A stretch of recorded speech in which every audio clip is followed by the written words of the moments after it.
We've seen that an average rate of change measures how rapidly a function is changing between 2 points in time, or between 2 points, or over a period of time, or over a span. An instantaneous rate of change measures how fast the function is changing at specific points in time. To give you an idea of how those two are different, think about a runner running a race. Most athletes can run a 100-meter dash in about 10 seconds. So their average speed over that time is about 10 meters per second. They travel about 10 meters every second. But at any point during that race, they might actually be traveling slower or faster than 10 meters per second. For example, when they come out of the block, they start with a speed of 0. As they speed up, they get to a speed that's faster than 10 meters per second, but as towards the end of the race, they're actually traveling a little bit slower than that, I'm sure, because their energy is getting drained. So at any point during the race, they're traveling at different speeds, but over a span of time, over that span of 10 seconds, they're traveling at about 10 meters per second.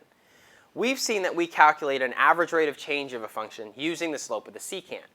And this is the secant here. It's between 2 points. We could calculate the slope of that line to get our average rate of change by taking f at x2 minus f at x1, the change in the dependent variable, over x2 minus x1 from here to here, and that's the change in the independent variable. So from here to here is x2 minus x1. Let's let that be represented by h.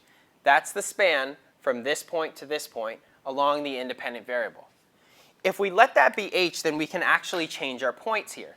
We can change them to be, instead, let's make this x and make this f at x. In that case, here, that changes this point to x plus h, and this to f at x plus h. Another way that we can calculate the slope of the secant would be to use the formula f at x plus h minus f at x over h, because x2 minus x1 is h. H, again, is representative of the span between x1 and x2. We can use this formula and develop it in order to get the idea of how to calculate a tangent line, or the slope of the tangent line. Notice that the slope of the secant line gets closer and closer to the tangent line as h gets smaller and smaller. So as the span between the 2 points gets smaller and smaller, it looks like the tangent line eventually becomes, or the secant line eventually becomes the tangent line. So in order to calculate the slope of the tangent, we can approximate it using a very, very small value for h. So if we make our span between the 2 points very, very small, we can get the slope of the tangent. So this formula will help us to approximate the slope of the tangent at any point x. Let's use that to calculate the instantaneous speed at t is equal to 0 for our thrown rock equation, negative 5t squared plus 10t plus 15. We can calculate the slope of the tangent, or the instantaneous rate of change, using the formula mt is equal to f at x plus 0.001 minus f at x over 0.001. We want to calculate it at time is equal to 0. So that's going to be f at 0.001 minus f at 0 over 0.001. If you sub 0.001 into the function here, you get 15.00995 minus f at 0. When you put 0 into here, of course you're going to get 15, because this term will be gone and this term will be gone. That's going to be all over 0.001. So if you type this into your calculator, you end up getting 9.95.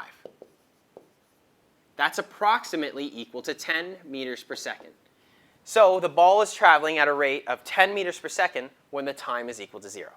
So we now see that the slope of the secant can be calculated using f at x plus h minus f at x over h, where h is the span from x1 to x2.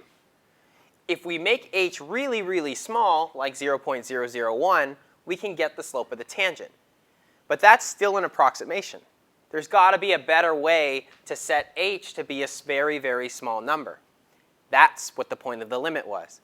The limit, as h approaches 0, makes h become really, really small.